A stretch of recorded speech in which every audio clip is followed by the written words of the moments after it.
Good morning, everyone, and thanks for joining our webinar this morning. My name is Laura Walker. I'm the Director of Business Development for StrataCom.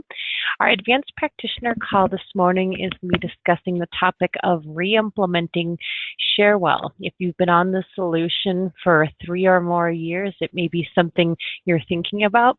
Cherwell has recently been talking at user groups about a modernization effort, which it could be sort of the same thing, so I hope the topic's of interest for you. For anyone who's not familiar with StrataCom, I'll give a very quick 60-second overview of who we are. We are a Cherwell partner. Our practice is solely focused on IT service management, and we've been doing ITSM since 1997. We've been a Cherwell partner for the last 8 years, and currently about 95% of our practice is solely focused on Cherwell consulting. We've got a variety of maps out on the Map Exchange, and we've also recently released some solutions for Cherwell. We have a mobile solution and a Kanban solution, which we'll demo at the very end after questions and answers. So if you're interested in the sneak peek of those, hold on till the very end or watch the recording that we send out in the next week. With that, I would like to turn over our presentation to our senior Cherwell consultant, Kim Euchre, who's going to talk us through our topic this morning. If you have any questions, there's a questions panel. If you don't see it, look for the orange box with the white arrow inside. If you click that, it'll expand all of your windows and you'll find the questions there. So feel free to enter questions as you think of them. I will interrupt Kim occasionally through our presentation to answer questions as we go. And then we'll keep the lines open for questions and answers at the end as well. So with that, I'll send it over to Kim. Good morning. Welcome to the webinar. We're going to be talking about re-implementing Cherwell. And as you see here, it says beginning again. That just means that we're going to have a fresh look and a fresh perspective on the Cherwell instance that we already have. And there we go. Facts about re-implementing. Re-implementation is not failure. That doesn't mean that you failed at implementing Cherwell. That doesn't mean that you have a bad tool. That doesn't mean any of those things. Re-implementation is representing growth. You're re-implementing because your implementation and or Cherwell have gone through a lot of upgrades on their own platforms and functionality changes. And now by re-implementing, you're now going to allow yourself to bring both pieces back into a harmonious relationship together. You get all of the most recent things of Cherwell, and you also get to bring those pieces of your process that were important to you, that are still important to you, and you can bring those forward into the new. Re-implementation also allows you to revisit old decisions. Empowered by your knowledge of the tool and the pros and cons of your existing solution, you can make educated decisions about moving forward and leveraging, new content, new lessons learned. Would you do everything the same way the second time around? My guess is no. The last piece is that you're not alone. Re-implementing is about as old as the wheel. If good were good enough, computers wouldn't have improved since the 1980s. We'd still have like an old green screen, nor would improvements in medicine or rocket science. Every ITSM tool since the beginning of time has faced this same decision. I myself have faced it a number of times in my career. And if you have any questions along the way, please feel free to raise your hand or type it in the chat, and Laura will get to you right away. So navigating the proverbial forest. We have all heard these things. Don't throw out the baby with the bathwater. All that glitters isn't gold. The grass is always greener on the other side. Failure is the stepping stone for success. I much prefer when I am developing something, I like to fail, because when I fail, I know how to succeed. And then the last piece is to bloom where you're planted. And so there's a million more of those proverbs that you could throw out, but these basically are saying you have a great tool and a great investment inside Cherwell, and just because something might look like intriguing or enticing somewhere else doesn't mean that it is. It just means that they're showing you the beauty side of it. They're not showing you all the ugly stuff that's under the covers as well.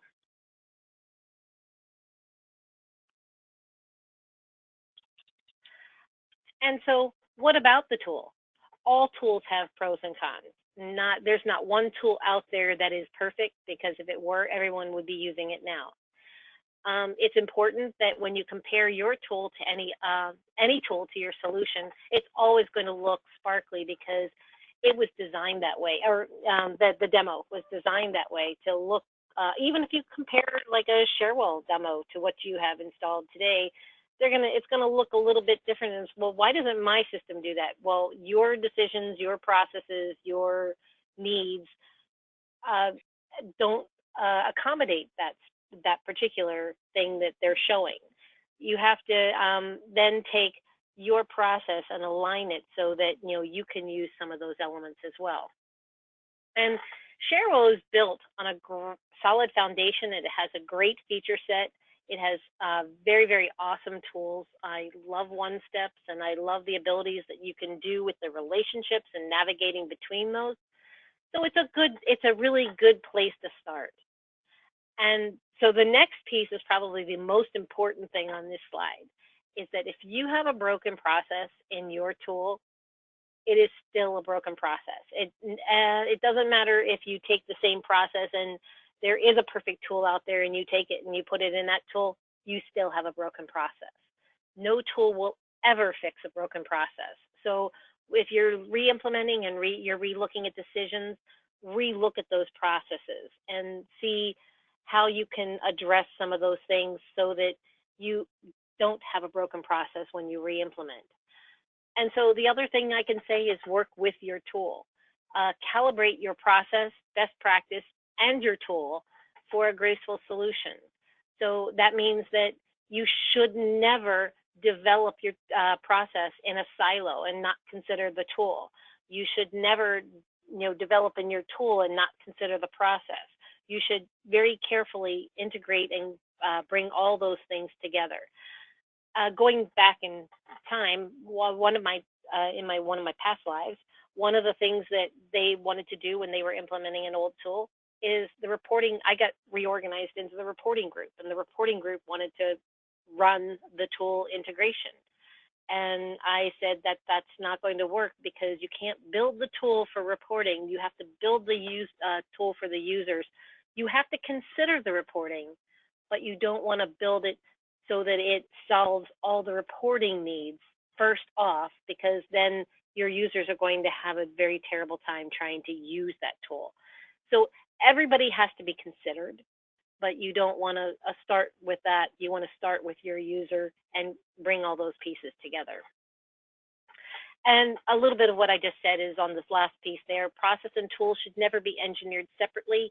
You want to cultivate an integrated solution that fulfills both your enhancements and your wish lists. Is there a question out there? Yes, we do have a question.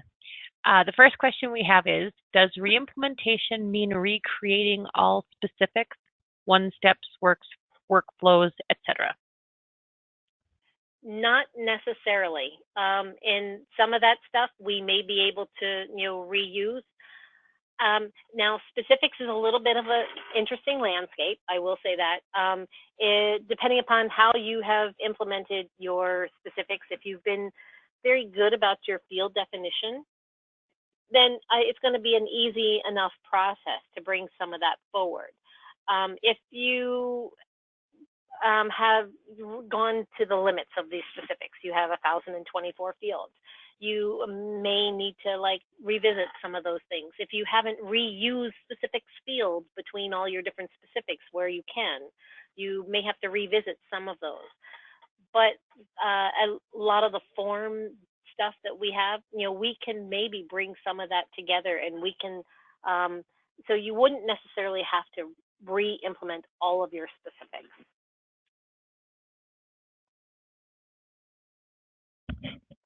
Are there any other questions?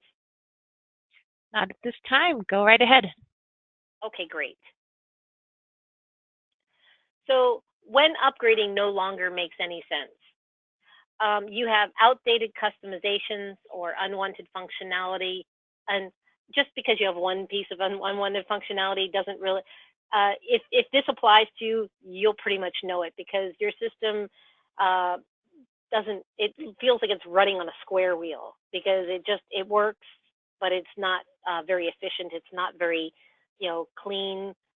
There's problems with the users, something like that. So your business objects, like specifics, like I just mentioned, are really bloated and gangly. You have maybe gone to specifics 2 and specifics 3. I have yet to ever find a reason. I mean, I've come close to, thinking about that, but I have never had the need to add a specifics 2 or 3, because I have ways that I can deal with the specifics and kind of manage and monitor the fields that are, being used in the specifics. So the next thing is the thought of adding additional functionality and enhancements offers more risk than reward. There are those times where I have to go put something in, and I'm like, well, in a normal situation, this would take an hour. In this particular situation, it's going to take 3 days. Number one, can I screw it up in production? Because I don't like doing that. I like making sure that everything is clean when it gets to production. Do I have to do a lot of field manipulations in order to make my change? Well, maybe. I mean, I'm offering myself. I'm creating the conditions whereby I could create a production problem. And so you'll know too also if those kinds of things apply to you as well. So your specifics object, like I mentioned before, has grown to or past capacity. That's a good reason to think about this. I mean, we can always revisit the specifics object by itself, but what else are you missing? I mean, that's a good reason to have a conversation. Existing configuration doesn't align well with the newest tool versions. Maybe you have a pre-7 system, pre-7.0 system, and so you don't have some of those newest pieces that the tool can do, and so you're trying to put in the latest map of something, and it says, well, I'm sorry, but you can't do that because your content version isn't up to a certain level. That's possible. We can always bring in the content, and I have done that for a lot of organizations. There are some organizations, when you go to put in the content, you kind of realize that your problem is not just content. Your problem is other things that are possibly in your system as well. And so some of your existing customizations have been superseded by out-of-box functionality. So you have a solution in there that works today, but maybe it's a little bit better the way that they've done it out of box in Cherwell land. And so that's a pretty good reason to maybe revisit. You can see what Cherwell has done, you can see what you've done, and you can gap the two of them and see what you like best, what you can bring to Cherwell's functionality or what Cherwell can bring to your functionality. And so the next item, data recorded in the tool no longer aligns with your reporting or your corporate needs. Your data is not clean. You've revisited and redesigned your service catalog and your services categories, subcategories many times, and so you have outdated data in there. You have grown and replaced functionality, and now you have tools that have broken data. You have records, business objects that have broken data. You have all kinds of things where the data just doesn't match up with the way it currently is implemented today. And the last item is that your business processes have diverged significantly from the tool customizations and configurations.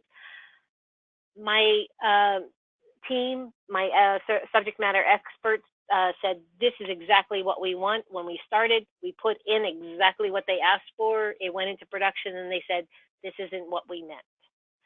And one time is not a big thing. When that starts to really, those roads happen to go in different directions, that's where maybe you want to consider dropping back and looking at that and saying, is there a better way? Does anyone have a question? We do have a question that just came in. The one is, I've come across a lot of maps where Cherwell warns that it's not compatible with the latest content version 9.6. big ones like HRSM and facilities, which would be a big deal for us not to have in a re-implementation. What can be done about that? We have succeeded in putting in those maps. There are a couple things that you have to do in order to seat those maps into your system. But we have succeeded in doing some of that to seat some of those maps into the current systems, into 9.5 and 9.6. We have success with that. And it is a matter of there are some things that we have to kind of like manipulate before we apply the map, and so then there are some things we have to manipulate after we apply the map. But the fact is that we can get those maps into production. The other thing is that Cherwell, I believe, is working on new maps to replace those old maps. So either way, you have a solution and a method forward. You're not going to be left out in the cold there. More questions? Great, thanks, Kim. Another one just came in. How do you know when your specific business object has grown to or past capacity? Well, number one, when you try and add fields, you may get the drastic error that says you have or have exceeded like 1,024 fields, and you can't add any more. It'll usually error out when you go to publish. That's one of them. I can usually take a look for 5 to 10 minutes at a specifics group, and I can pretty much tell you if you are likely to be nearing that capacity. There's another way that you can actually, if you're not familiar with this, we can get together later, or you can ask questions for Laura, and we can send that. But you can create a loopback connection. What I mean by a loopback connection is that it's a external connection where Cherwell talks to itself. And once Cherwell is able to talk to itself, you can have a nice little like database, not trigger, that creates a count on the specifics object. And so I can have that select that count of the number of fields that are currently contained within that object, a database query, excuse me, that does that. And so that can actually tell me how many fields are actually defined in the database. Of course, I can always go to my database and look too, but not everybody has access to the database. So this is something that you can do and manage within Cherwell. Some of my customers have done that, and they actually have that query show up on a dashboard. So every time that they actually log into the system and they bring up their development dashboard, they can actually see how many specific fields they have currently defined in their system. Perfect, thanks. I don't have any other questions, so you can go ahead. Great. So re-implementing, as it says here, takes time and work, but the rewards may be immeasurable.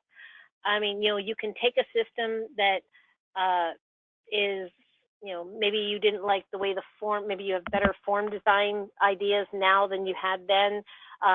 Maybe you want to start to use tasks. Maybe you want to start to do more automated workflows. And maybe you want to start to use the forms like Cherwell has in 9.6, which I think are brilliant the way that they've actually done some of the way the forms are. And it has an extra added benefit that Cherwell did not, I don't think that Cherwell necessarily built for this, but it has an extra benefit of the way that they're doing those forms now. By moving those specifics to a tab, and I've moved them to a tab by themselves. I don't move them to an incident form the way that Cherwell did out of the box, but I actually move them to their own tab. And by doing that, I can actually use the embedded functionality, the form functionality that allows me to specify which one of my specifics forms to put on that tab. So if I have, for a new employee, I have new employee broken up into 5 different forms, one for each different type of thing that I'm doing, I can actually tell it, well, show me form 1, and I've put little navigation wizards on forms that allow me to go back and forth between all those different forms, thereby creating a nice little embedded form workflow on a specifics. and it works beautifully. And I've done it like 4 or 5 different ways at least now, where I've applied that functionality, and it's just a beautiful little design. Are there questions? Yes, we just got one. In regards to the 1024 column limitations in specifics, does sharing fields, such as adding to the other group members, reduce those column entries? It does. That's why I said that earlier, and if that's when I go out to talk to people, that is probably one of the very first things I tell you, is that you should be sharing fields between your specifics. Now, there is oversharing. So you want to share where it's logical and where it makes sense. For example, you don't want to take the full name and use the full name field for some random text field or something like that on another specifics. Because the full name, you want full name to probably represent full name everywhere it is used, because that makes logical sense. And so you don't want to change all of your fields and say, I'm only going to have 50 fields in my specifics. I'm going to have text description 1 through 10 and logical 1 through 10 and X 1 through 10. Then that's kind of like oversharing.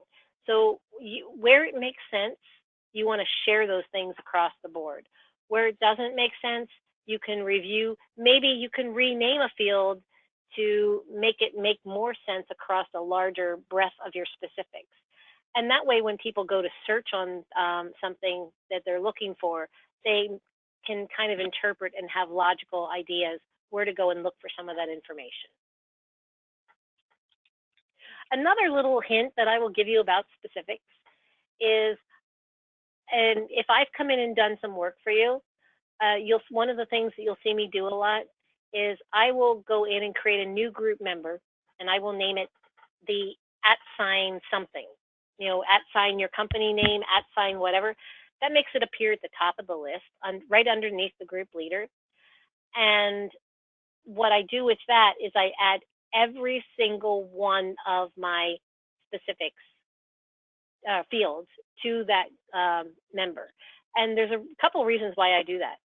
Number one, if I'm going to add my new field to a new specifics, it takes the rules and the properties and the validations from the first time it finds that specific. So I can control what properties and what other things are going to come into a new member when I add it by putting it in that one. So then I can say, well, whenever I add this field to a new group member, I don't want that validation, and that way I don't have to take out the validation every single time on all those different group members. Does anyone have any additional questions? I think we're clear at this time. Okay. So choosing re-implementation, where do I start?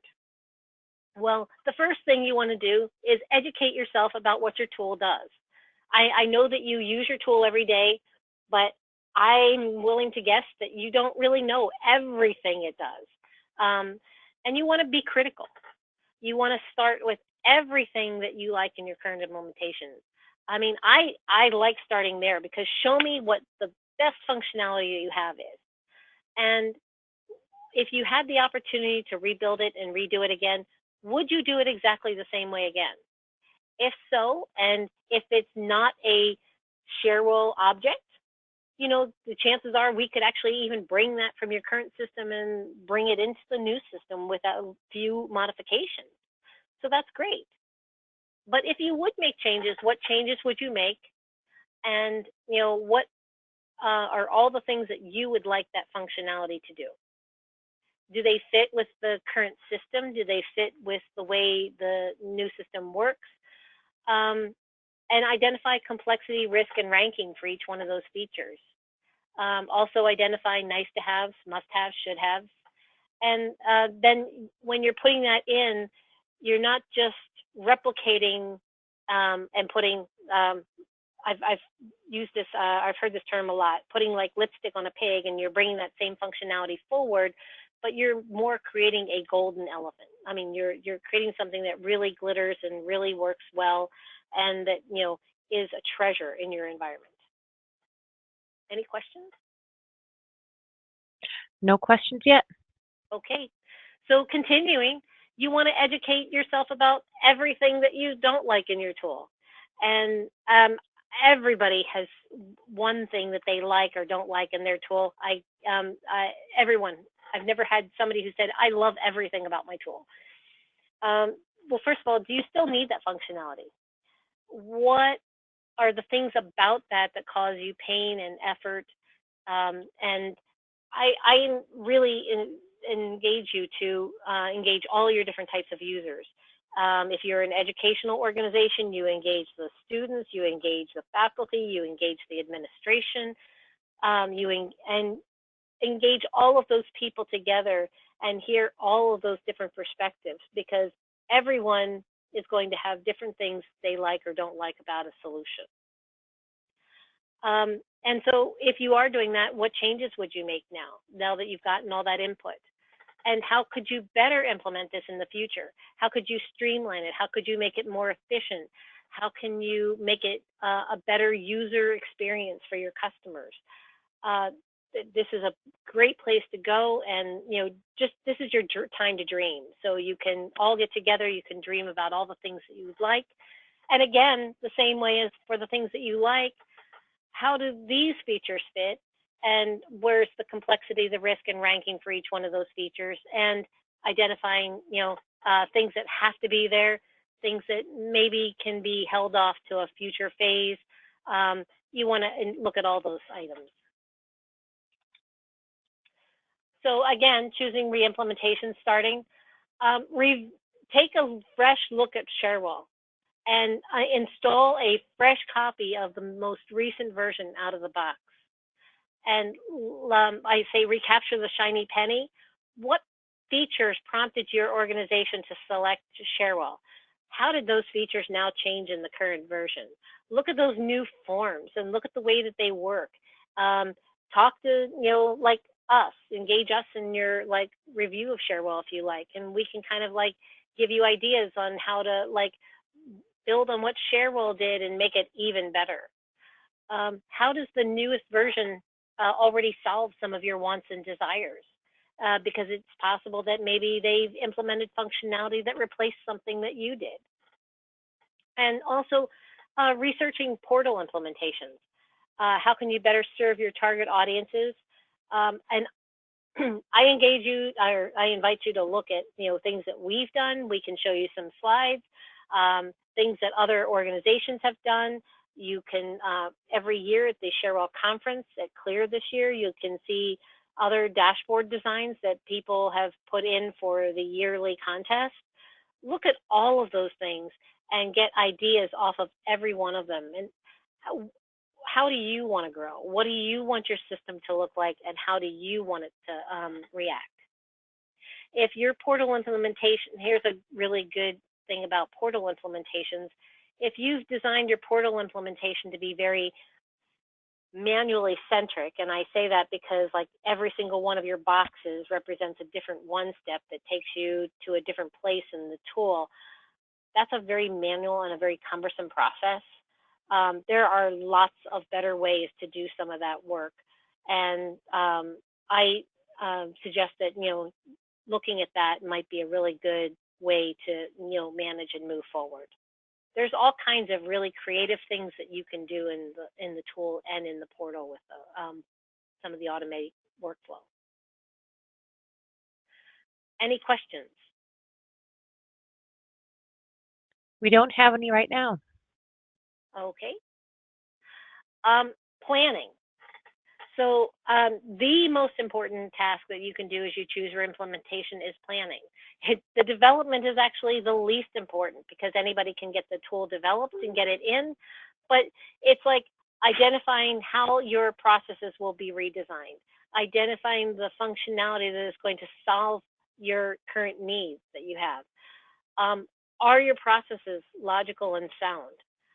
Identifying your criteria and your constraints, the who of the process, the what, the why, the when, the where, the how, And prototyping. You don't want to get to the very, very end of a process and find out that, you designed a variable or a name or something like that that had overlap with something else in your system. And so it kind of works some of the time, but some of the time you're going to get like, when I go to search on something, I'm going to find records that I didn't mean to find because there was too much overlap there. Or there's all kinds of different things that you can do, but I definitely say you should prototype, you should showcase those things internally and find out some of those bugs early on before you actually, throw the whole thing out there and say, oh, well, we didn't consider that. Now we got to go back again and start, fixing some of those little things. You refine that prototype, you implement a pilot so that, you get some people using the system, making sure it works, making sure all the pieces are in the right place. And then once you have that, you roll it out to the world. And now you have a brand new system that has been nicely designed and implemented, implementing the best parts of your processes. And another little proverb here, measure twice, cut once. I might even say measure 100 times, cut once, because it's much easier to look at it from a 50-foot view or 50,000-foot view and, revise it there before you actually get in and you do it, and then you have to redo it 10 times because you didn't consider all of those variables. Any questions? No, we're still clear. Go ahead. Okay. So reviewing your categorizations. This is probably one of the biggest things that people can actually stand to revise in their system. Are your services aligned to your business? Do you have the proper number of services in your organization? If you have too many services, users can't make logical decisions about what to select, what to choose. Do your categories and subcategories work? Are you collecting the right information for each one of your items? And that gets into your specifics. This allows you to actually revisit some of those things. If you have an older system, are you using the group map versus defining your specifics into your incident subcategory? If you're using the group map, I invite you to change that right away and look at using the incident subcategory. You'll be much happier in the long run. Reviewing the newest Cherwell processes. Do they offer desirable functionality? The way that the service catalog templates and the work units and all that stuff will bring in all the workflow and define the fields. Can your organization replace customizations without a box functionality? And there's also one other thing here that I will add because I just thought of it now, is about your SLA. Are you using and managing your SLAs as best as you can? Or is there something that you can do to kind of help with that process and redesign and revisit some of those SLAs? We've got a question, Kim. Sure. The question is, doesn't restructuring your service category, subcategory layout ruin historical reporting? Well, in terms of there's a couple things that you can do with that. If you're re-implementing, you have the opportunity to start over again, so you actually can have a fresh data perspective on it. You could archive those tickets off into another database somewhere, and you could actually maintain an old categorization for those if you needed to for reporting. You could also, when you're realigning everything, there is possibility where an old service category subcategory is a one-to-one realignment with a new service category subcategory. So you could update those tickets to the new service category subcategory. So there's a number of different things that you can do there. In terms of a re-implementation, in the perfect world of a re-implementation, you don't have to bring data forward. In a not so perfect world, we would have to then kind of do some data massaging in order to get things forward and bring them in. And I've done that in the past, and we have had to then, like I said, take the old categorization of what was there and then revisit how that would actually fit into the new categorization structure. If your categories, for example, I'm going to tell you a couple rules that I like to say about like the categorizations. I don't like having the CIs in the categorization. There's a number of different ways, reasons why. But like if you have a lot of CIs in your categorization structure, you're probably putting more stress on your categorization structure than you should probably, because you have a CI field in your incident as well. So I would suggest maybe reorganizing the way your services work and then putting more emphasis on that CI field in your system to represent that application and or that configuration item that is impacted in this particular install. There are times where there's one of my organizations that I've worked with has put owned by teams into their categorization structure. That's probably not the best for a categorization structure, and because there's already an owned by team, a default team that's part of your categorization structure. So use that, and maybe you should then realign your services categories, subcategories, so that they're meaningful. And so there is pain associated with it, but I think the pain is worth, I mean, the results are worth the pain.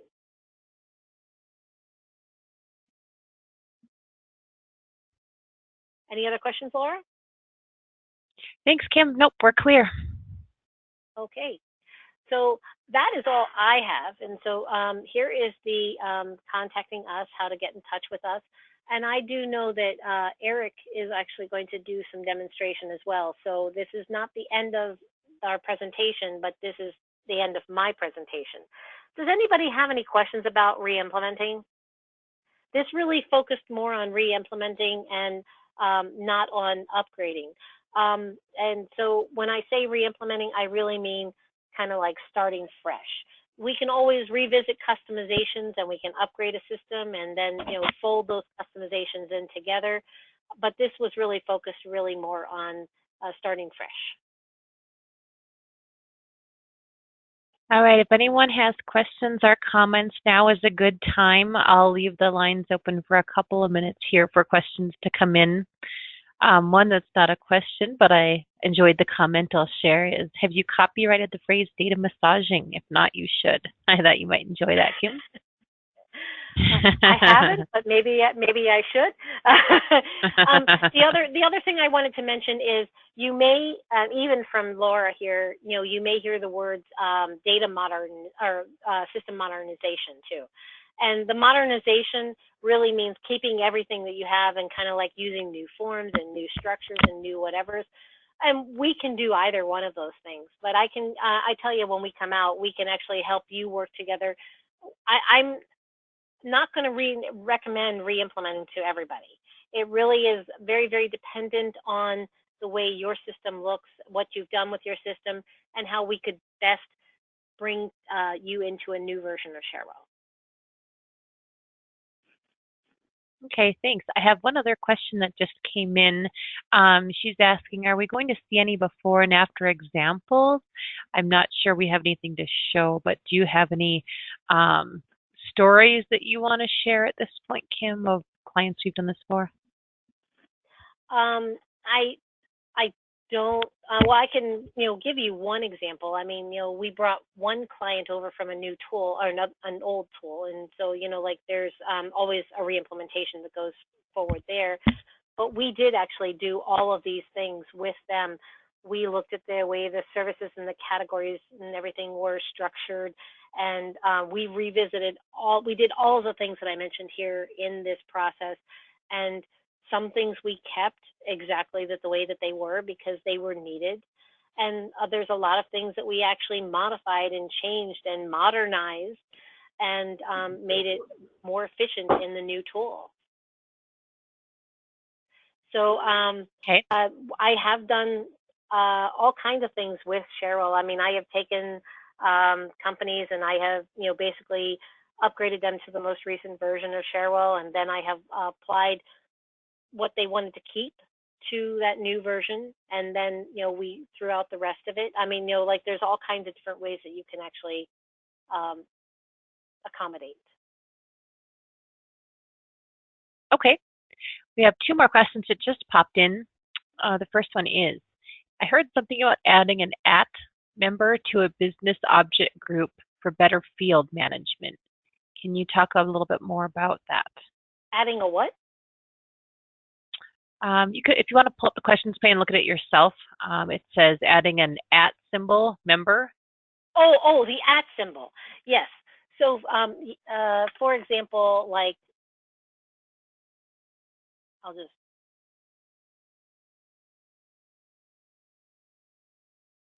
so you have your specifics leader, which looks like this, and then underneath of it are all your group members.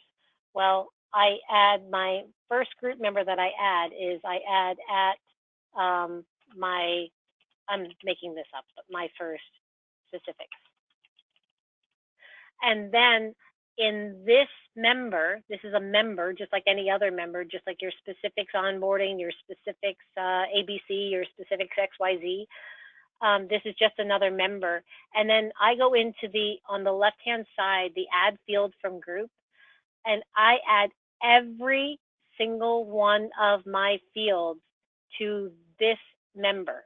And so what that does is that makes, now I go and create my specifics XYZ1. It's not going to get the first time, or it's not going to get the fields from wherever it was previously used, but it's going to get the field that I've specified in my @first specifics.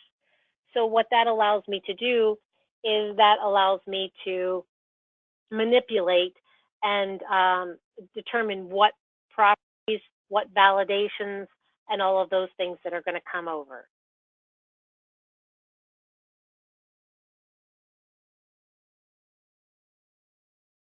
Okay.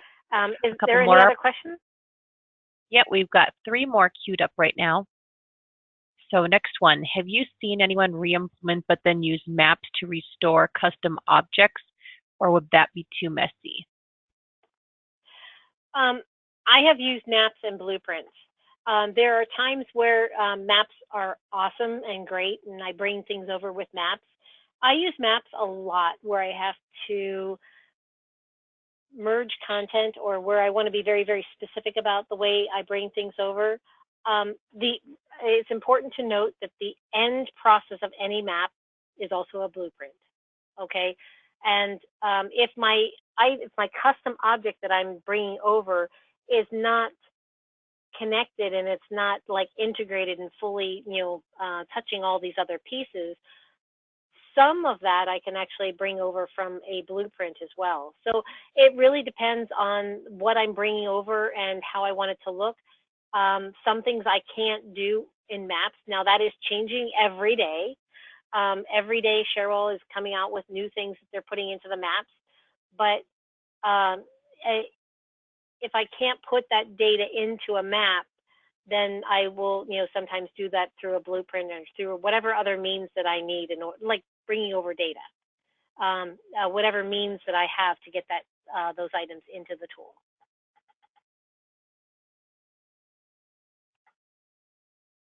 All right. Any other questions? Yep, 2 more so far.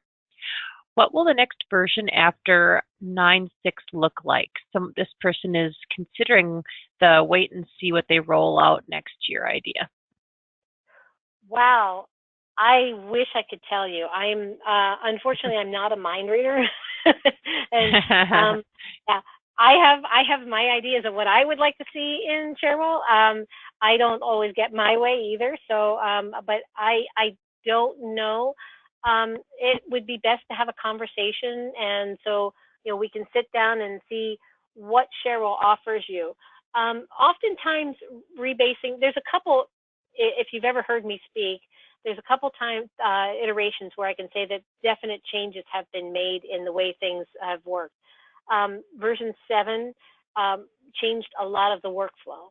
So if you hear a lot of stuff about your content is out of date, that probably means that you have a pre-7 system.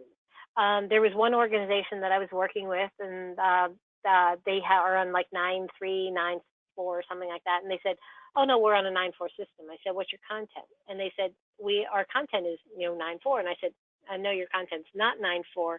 And so we went and looked at their content. Their content was actually probably closer to like a 4.6, 5.0 content. And so just because you've upgraded doesn't mean your content is upgraded. And so 7 was a very, very key release there as far as content. There was nothing really huge, gigantic between, 7 and 9.4 that, got added that you couldn't add through a blueprint or a map. And then 9.4 to 9.6 has kind of like made a lot of restructurings in the way the portal works and the way a lot of those pieces work. I think that at 9.6, they're really kind of stabilizing on another set that is going to lead them into the future. So whether you're going to 9.6 or you're waiting for 9.7 or whatever, I think that it's probably a good place to start. Because I don't foresee the actual tool changing that significantly around some of the things that they're basing on right now. Thanks, Kim. And as a partner, we haven't seen any future versions beyond this either. Okay, we have one more question in the queue. So if anyone else has questions in mind, please enter them now. After this next question, we'll roll into our mobile demo and then conclude the webcast. So now's the time if you've got any questions. And all Laura, right, Kim. I just want to make one other comment about that. There are often times where I actually hear about future features from my clients before I hear about them. So I don't have magic here. I mean, just because we're a partner, there are often times where like somebody will be talking to me and saying, "Oh, I can't wait. What's that?" And I hadn't heard about it until I've actually heard it from them. Right. Yeah. Unfortunately, as a partner, we don't usually get information quicker. All right, next question. Is re-implementation still recommended when moving between minor versions, such as 9.3 to 9.6, given the visual changes, or would you upgrade? We implemented initially on 9.3. We can do a modernization with you. If you implemented on 9.3, if you like the way you implemented on 9.3, you think your specifics and your all the other stuff is great, and you haven't, going back to that slide about why to, where is it? If all of these things, if you can't answer negatively, or positively to all of these things, you don't really have outdated customizations. Yeah, I mean, changing out a form is changing out a form. We can do that. We can modernize those forms and make those forms, look like 9.6 or even better than 9.6. I mean, we can develop all of that stuff and customize that without re-implementing. So you don't necessarily want to re-implement just because you're upgrading. We can still do that modernization exercise without re-implementing. It's where you and your tool have taken significant diversion. Your customizations went in one direction, Cherwell went in another, and now you're more than 90 degrees off. You're not kind of like following parallel paths. You are really diverging significantly.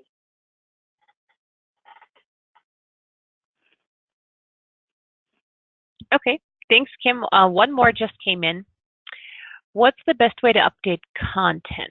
Cherwell is slow to release maps to include new for the upgrade of content.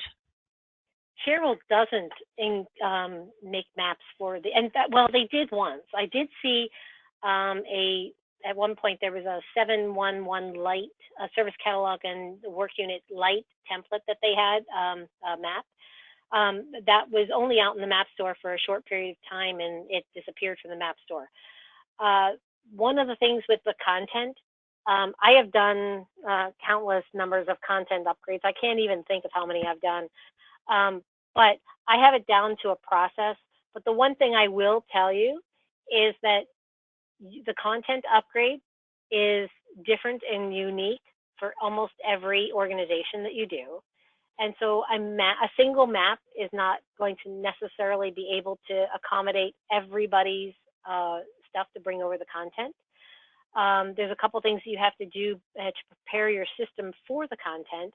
And there's a couple things you have to do, like sometimes as you're implementing the content, did you and Cherwell develop the same object? Because if you actually did, and I've had this happen, then you have to decide what to do with that particular functionality. And believe it or not, sometimes even removing that your functionality from the tool to re-add it later, even that doesn't work sometimes. Cherwell, it's all a custom exercise, and we can do that. We have done that successfully.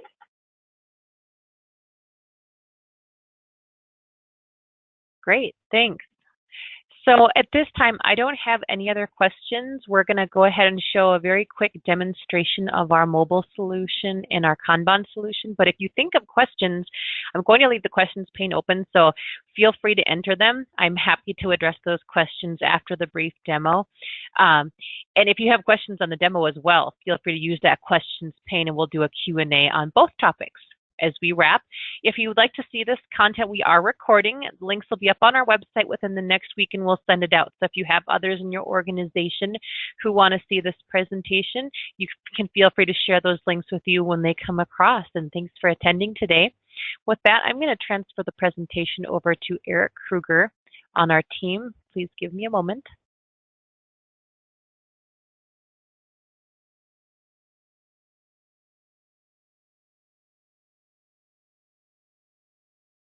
All right, Eric, we see your screen. Let's do a little audio test.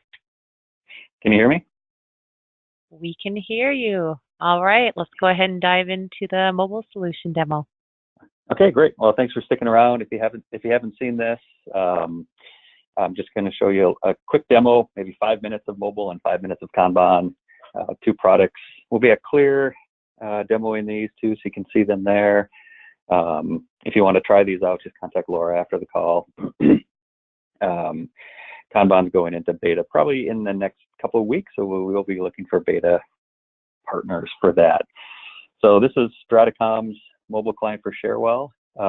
This is a hosted SaaS solution that connects to Cherwell via API calls. So this is hosted in Azure as our hosting platform, and we can connect to your Cherwell instance if you're hosted by Cherwell very simply, because you already have an internet accessible Cherwell instance.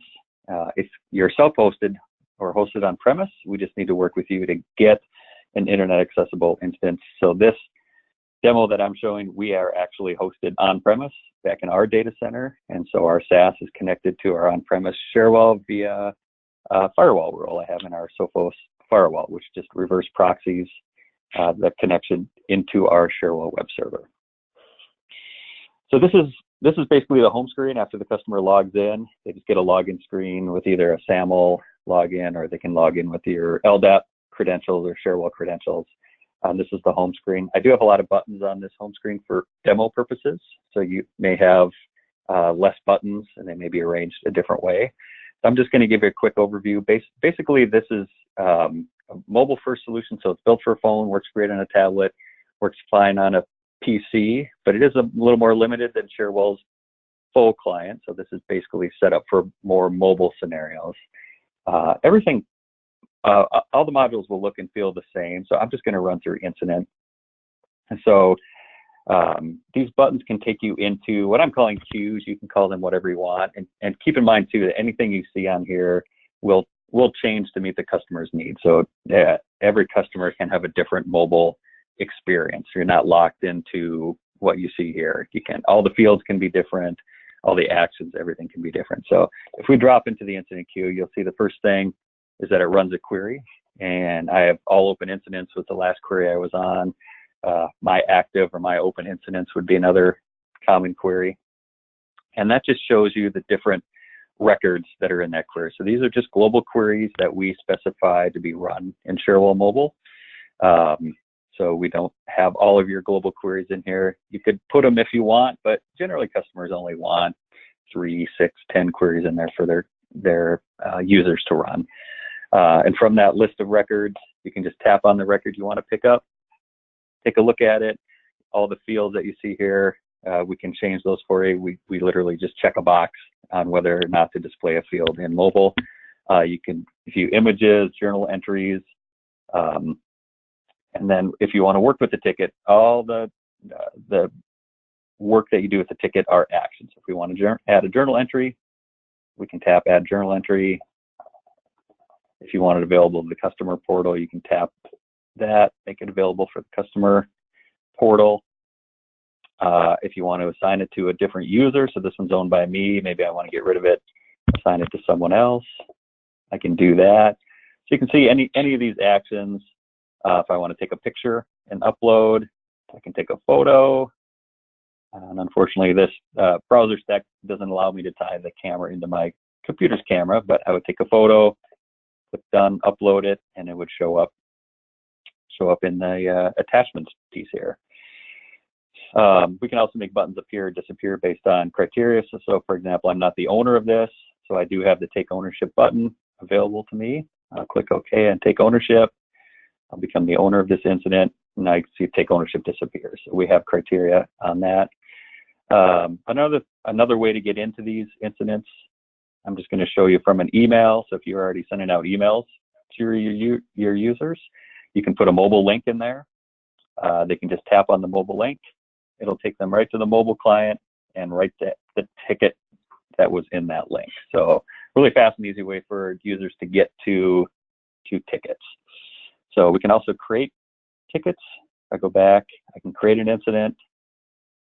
And from here, I just get the customers or the fields that I want. I can search for a customer based on any part of their name. You can put in a description, a priority, any field that you want from your Cherwell instance in here, we can put on.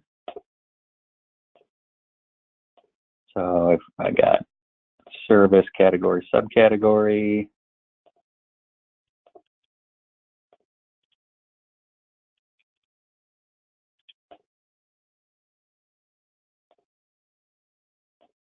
and I'll click OK. Now I've just created this incident, and I have it to display the incident for me. So now if I want to take ownership, if I want to assign it to a different team, put a picture on there, close the incident, I can do any of those. So, and I've got a few other modules on here. Change, if you want to approve changes. I've got some in here that need approvals. We can approve the change. Put in comments if we want. If you want to put in comments, you can. Really any of those things. So scanning barcodes, we can do that. Scan barcodes to look up CIs. Of course, my camera doesn't work here, so I can't scan one, but that would bring up a configuration item, and maybe you're doing something like retiring or setting it to in stock, so you want to do that. And you may have more fields on here than this, but I just have a few fields. That way you could assign it to somebody, give it an owner, like if somebody was the owner, give it an assignment team, you can manage your CIs from that. So that's mobile. If you have interest in seeing a more thorough demo or having it hooked up to your development system, we can do that for you. Let me jump over to Kanban. This is newer than mobile. So this is basically a visual way to look at the Cherwell tickets. So these are all Cherwell tickets. This Kanban board is built against RED Essentials, which is our requirement enhancements defects. And from here, I can just take, across the top, I've got the different statuses of these requirements. So I can take something from planning and put it into assign. And then I can also move some things up to the top of assign. So assign is these are actually tickets for mobile and Kanban. So if I want somebody to work on something first, I can move it up to here. Once we're done with it, we can drag it to approving, which basically means it needs to get tested.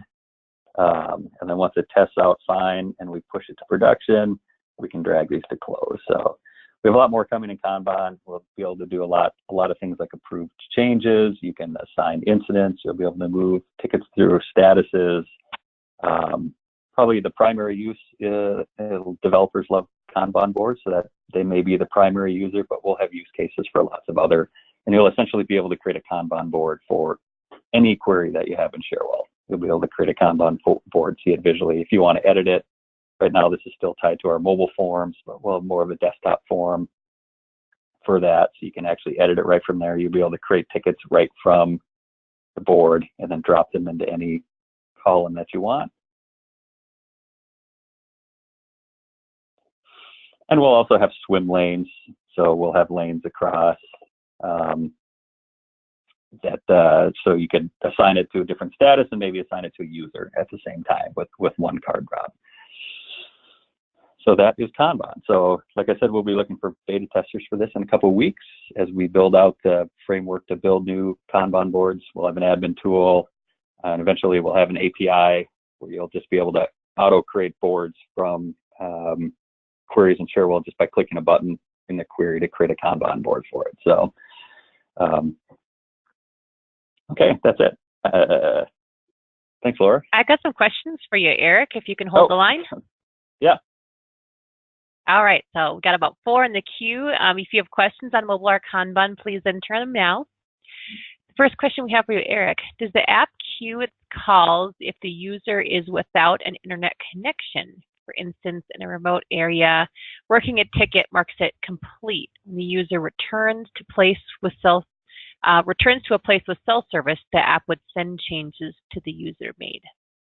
Yep, we don't have that currently. That's on I call our short-term roadmap for completion probably this year. But right now we don't have the offline capability in this app. But it's coming. It's something a lot of customers have asked about. Yeah. All right, next question. Is there an end user app yet, or is this limited to ticket fulfillers?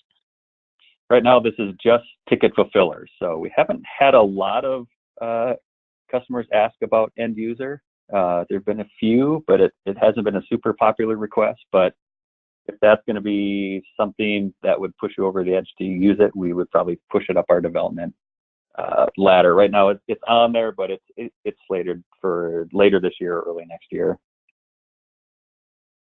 Okay. So any enhancements you'd like to see to either of these, please email us, because based on your demand, that'll have an impact on our roadmap.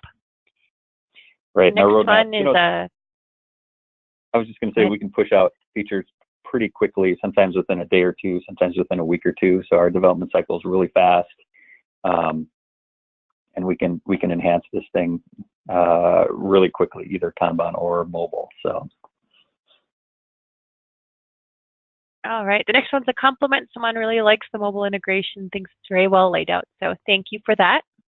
The next question I have, is there a way for us to secure the mobile app so that you must be on our corporate network or on VPN in order to access the mobile app? That's a good question. I haven't had that one before. Right now, it is hosted SaaS. So if you wanted to secure it, we would probably have to do a little bit of work. We'd probably have some sort of gateway on your end or proxy that you would go through to get to us. So if you're off the network, so we could set up a site so that you could only access it if it came through a certain proxy or from a certain address. So we could do that. That's probably the only way to do it now. So right now it is out on the SaaS and anybody can access it. But if you wanted to lock it down to your like VPN or on your network, we'd have to do a little bit of work to probably lock it down to a IP range or an IP address from a proxy server.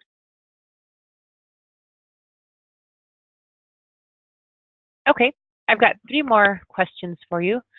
Okay. Kanban is very cool. Will this integrate into an existing change/release Cherwell implementation? Yeah, so these Kanban boards, they're basically what's sitting underneath these boards is just a query, a Cherwell query. So in this case, the query is all red tickets. So I've got all red tickets. So any query that you have right now that you're working, say if you're working changes or releases with a query, you'll be able to build a board for that, or we can build a board for that for you.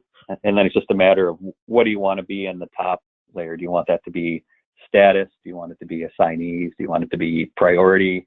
You just need to pick what column that you want to have.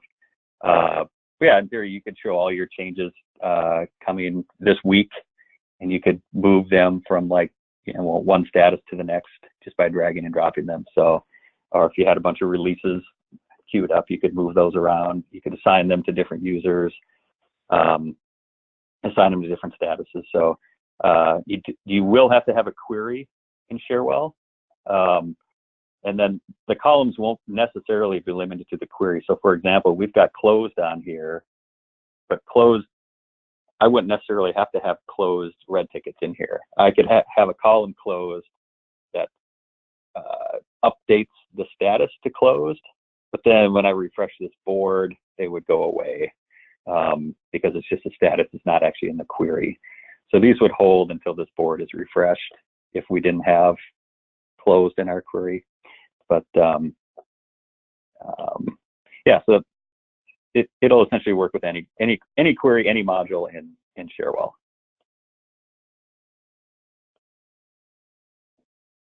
Okay, great. Next question. Does moving cards between Kanban columns execute a one-step on the ticket? Right now, the way we have set up, it does not. We're just doing updates, but that's one of the enhancements we're putting in to do a drop action. So, and in our framework, a drop action can be updating a set number of fields. It can be running a one step, or it can be a combination of those. So we'll have drop actions in the next week or two on these drops. So right now we're just updating the status field, but we're going to update that to drop actions, and then it can be literally any action. So it can be a one step, or it could be updating status and then running a one step. It could be running 2 one steps. So yeah, right now it's not, but it will be. So, and that's why the drops that you see are really fast. I mean, it is actually updating Cherwell live with this. We're getting about 500 millisecond response times back from our Cherwell dev environment. If you start running one steps in there, your drops might take longer. They're going to take as long as it takes the one step to run.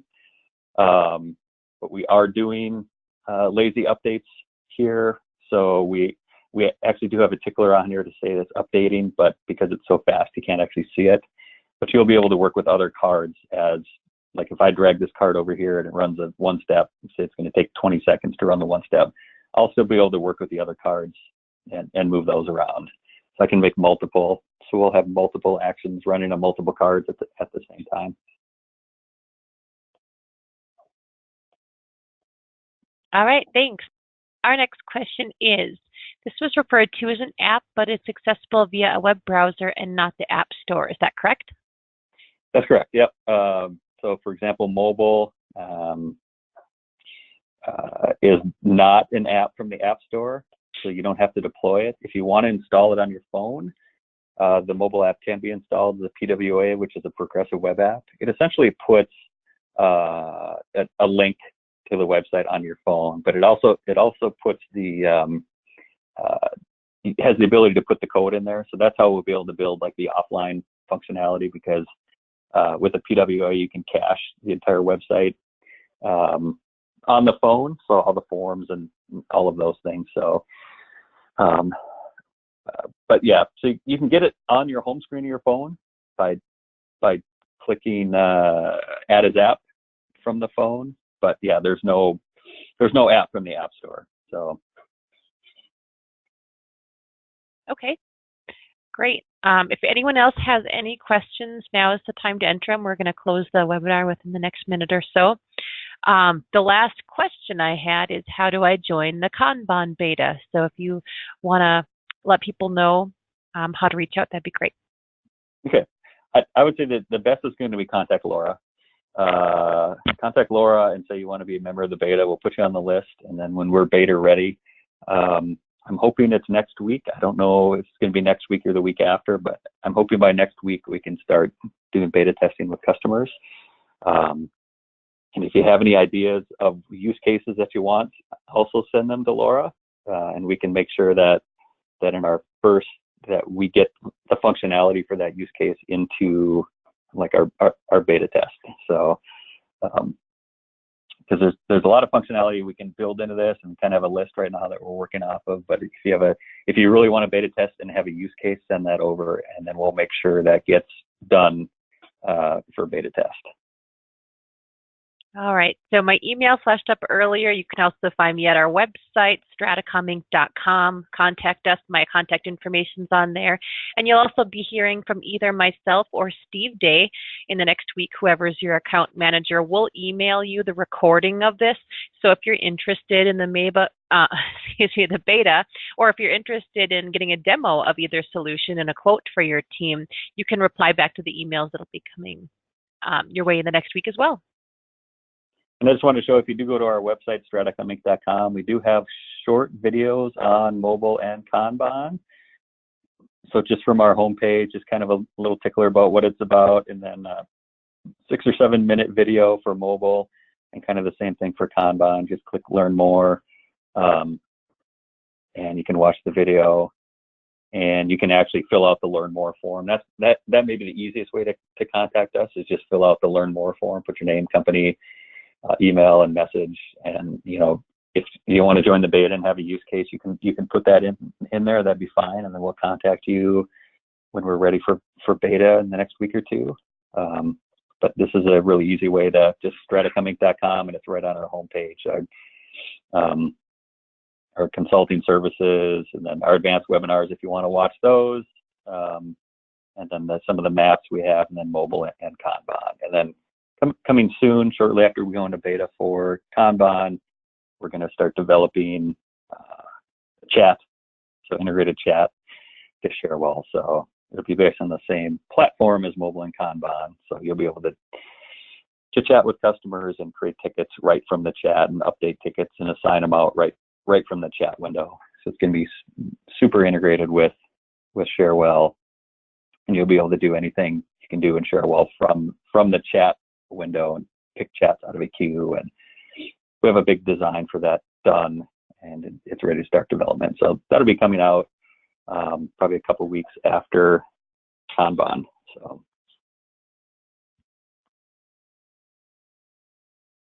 All right.